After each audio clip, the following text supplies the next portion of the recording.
come and knock you out. Yes. Oh, look at that. Like we say, a Southpaw gets knocked down by a right hand. A right hand. And an orthodox fighter gets knocked down by a left hand. Both left hand on the button, on the Isa sa inabangan ngayon na Pinoy boxing prospect ay itong si J.R. Raquinel, 26 years old na tubong Candoni sa Negros Occidental, na may kartadang 16 wins, walang talo at 13 knockouts. Kilala sa bansag na The Dreamer dahil sa lakas ng kanyang mga suntok. Sa kasalukuyan, siya ay rank number 6 sa WBC at number 12 naman sa IBF sa Super Flyweight Division. Ngayong September 28, 2024, lalaban si Raquinel sa Mexico. Sa unang pagkakataon, makakatapat niya ang WBC Silver World Super Flyweight Champion, ang Mexican na si Yair Frank Alan Verdugo, na may record na 17 wins, walang talo at 12 knockouts, nagaganapin sa Hermosillo, Sonora, Mexico. Hindi basta-basta itong kalaban ni Raquinel, mga tol, dahil maliban sa undefeated itong si Verdugo, tinuturing ito na future world champion ng mga Mexicano, at sa baluarte pa nito gaganapin ang laban. At tinalo na nito ang Pinoy na si Jervin Mama sa pamamagitan ng knockout sa round 4. Depósitos, entra y descubre nuevas experiencias en Codere. Escuchamos la tarjeta de Don Lama. ¡Soy brujo! Ya quedan pocos segundos. Practicar deporte nos ayudan a prevenir enfermedades, controlar o disminuir el peso corporal y mejorar el autoestima. Se cayó otra vez abajo. Golpe abajo, lo dijo el gran campeón mexicano, pero Habang ang ating si Raquinel naman ay nagmula sa 4 na magkasunod na panalo, lahat ay sa pamamagitan ng knockouts. Kasama na rito ang pagkapanalo niya sa WBO Intercontinental Super Flyweight title nang pinabagsak niya ang Afrikanong si Landy ng Siki sa harap ng kanyang mga kababayan. Tara mga tol, atin mo nang balikan kung paano pinabagsak ni Raquinel na parang tinumbang poste itong undefeated champion na si ng Siki na may 9 wins, walang talo at 4 knockouts. Sa laban na ito, dihado ang ating pambato at alam naman natin na napakahirap manalo sa Africa, lalo na kapag umabot sa desisyon ng mga judges ang laban. Kaya kailangang patulugin ang kalaban dito upang masigurado ang panalo. Ito ay para sa WBO Intercontinental Super Flyweight title na naganap sa East London sa South Africa. Sa pagbungad ng laban, makita natin na mas malaki at matangkad itong African champion na si Nang Siki, na suportado ng kanyang mga fans. Na nanonood ng laban. down goes the South African, Mandili, Nanda, Ngeki. The referee said that was not knocked out. Again, fine.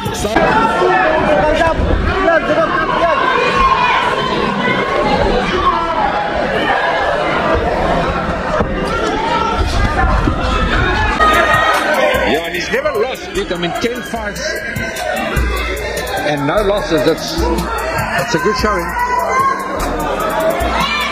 But one thing that we know, Brian, is that these Filipinos.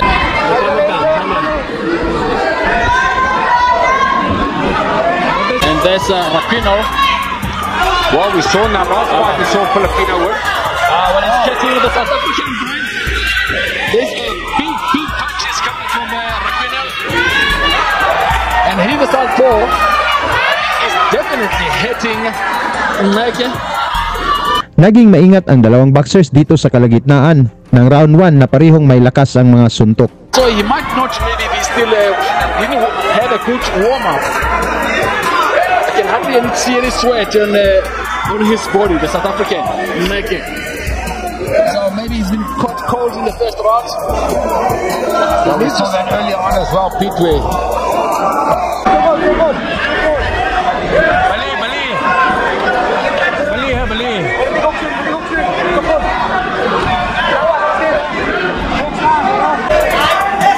It's not holding anything back, Brian. This is over 12 rounds. It is for the vacant WBO International Junior Bantamweight, over 12 rounds.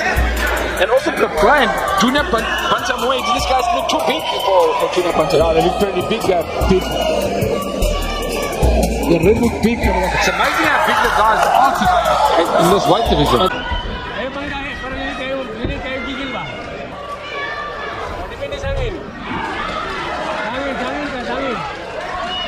You are shaking.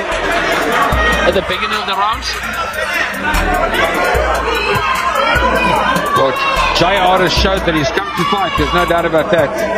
And it's not also waiting to worry about now the rounds, 12 rounds. He says, I don't care 12 rounds or not, I'm going to start very fast. Yeah. Pagpasok sa round 2, nagpakawala na ng mga solidong suntok ang dalawang boxers at sigawan naman ang mga African fans pag tumama ang kanilang pambato. Make it with. Let's see Brian if they're making it warmed up and they're going to be able to do something. The one thing I can tell you, Brian, this fight here is not going to be the last fight now. It was a bit quiet now for the first 6 rounds. The Filipino Raquinel winning the first round. Definitely won the first round, right? And now Nike is trying to come back into the fight now, hoping to win a round, but he cannot afford to win the first 2 opening rounds in a row.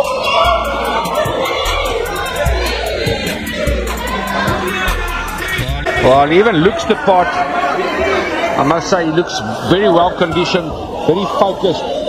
Is JR. And now Nike is trying to. Whoa.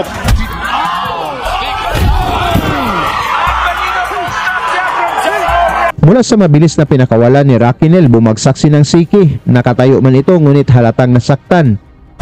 Yes. Oh, look at that. How big is it? Oh, there's that left hand over the top. Brilliant left hand. Ranakila from the Philippines. Is it going to be 2 in a row for the Filipinos? Wow, stop here. Dito na binanata ni Raquinel ang Afrikano, ngunit biglang inawat ng referee ang laban at pinapahinga ang kanilang champion. Dito na inatake ni Raquinel si ng City at pinigil na ng referee ang laban. The fight is over. Unbelievable stuff here in East London. From the Philippines, just come and won in style. Wow, Brian. What can you say to that? And you know what's another great thing? Yeah. And it's not that I don't want South Africans to win. Yes.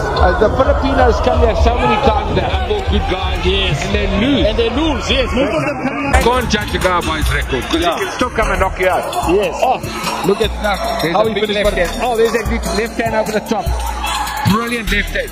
Like we say, a southpaw gets knocked out by a right hand. A right, yes. And an orthodox fighter gets knocked out by left hand. Same thing. Boom. Left hand on the button, on the money. Lights out. While the shouting, it's all over. It was all over. Just from there. The fight could have been stopped right there. But Lulamam tried to be fair. He tried to give Imnake. Yeah, every chance. Nakuha ni Raquinel mga tol ang technical knockout na panalo sa round 2 at naging WBO Intercontinental Champion. Tungkol naman sa performance ni Raquinel mga tol, pwede na kaya itong maging World Champion? Pag-usapan na lang natin yan sa baba at suportahan na lang natin si Raquinel sa kanyang laban kontra kay Verdugo ngayong September 28, 2024. Lagi niyong sundan, huwag magpapahuli. Pag-usapan ay bakbakan, balita niya at laban. Mga Pinoy na di nagpapagapi. Salamat sa mga suporta na lagi nandyan.